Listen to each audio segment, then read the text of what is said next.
عمر فاروق رضی اللہ تعالیٰ 22 لاکھ مربع میل کا حکمران گھر میں آتے ہیں تو بچے نے پھٹے پرانے کپڑے پہنے ہوئے تو دیکھ کے عمر فاروق جیسی ہستی کی آنکھوں میں آنسو.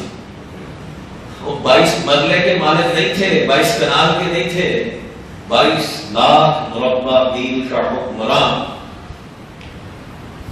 جس کے اشارے کے اوپر زمین زلزلہ آ رہا ہے تو اس کے اوپر کوڑا مار رہے ہیں, اس کو نہیں آزوری عادلہ, کیا میں تیرے پر عدل نہیں کر رہا, کیا ہو گیا تجھے؟ اپنے بچے کو دیکھ کے اپنی اولاد ہی ہوتی ہے, اس لیے دوسروں کے بچوں کو بھی اپنا بچہ سمجھے.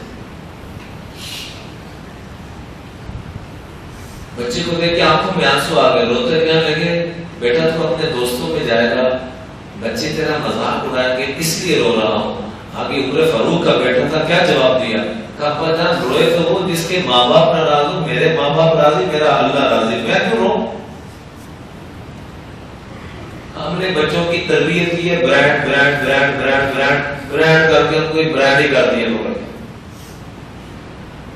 اللہ کا واسطہ ہے جو دینا دے, کروڑوں روپے دیں, لیکن بچوں کی دینی ذہن سازی کریں. دیندار بچہ ہوگا وہ دنیا میں بیٹھ کے بھی دین کو تلاش کرے گا, اور اگر حافظ عالم بھی بن گیا, دیندار نہ بنایا, علم حاصل کر لیا, صرف عمل میں نہ آیا, ذہن سازی نہ کی, تو منبر رسول پہ بیٹھ کے بھی دنیا کو دیکھے گا.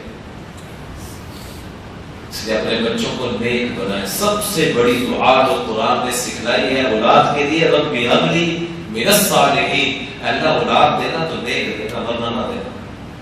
نیک اولاد کی اللہ سے دعا کیا کرے, اور اس کے لیے پہلی شرط یہ کہ خود بھی نیک بنے. ہم کہتے ہیں میں جتھے اتھے رہا, میرا پتر عبد القادر جیلانی بن جائے, وہ تو بنے گا. والدین یہاں تقوی کے معیار میں آئیں گے تو اولاد ادھر آئے گی, والدین ادھر ہوں گے اولاد ادھر. اسی کہتے ہیں اسی ایسی ہی رہیے, اولاد اتنے پہنچ جائے. چھوڑ دے پھر یہ خیال. اور انسان کو آپ کو ایک بات عرض کرتے چلا جاتا ہوں, سب سے دیکھا قبرستان میں مردے چیزیں تلاش کر رہے ہیں, جیسے کہ یہ سڑکوں پہ کاغذ تلاش کر رہے ہوتے ہیں. ایک شخص کو دیکھا بڑا نورانی چہرہ اور ٹیک لگا کے بیٹھا ہوا بڑے مزے کے ساتھ. تو خواب پوچھتے ہیں یہ کون ہے اور آپ کون ہے؟ فرماتے ہیں ان کے رشتے دار کبھی کبھار ان کو کچھ اشارے ثواب کرتے ہیں. جی آپ کا کیا ماجرا ہے؟ جی میرا بیٹا روزانہ مجھے بڑا کچھ بھیج دیتا ہے, فلاں جگہ مٹھائی کا کام, ایڈریس بھی بتا دیا.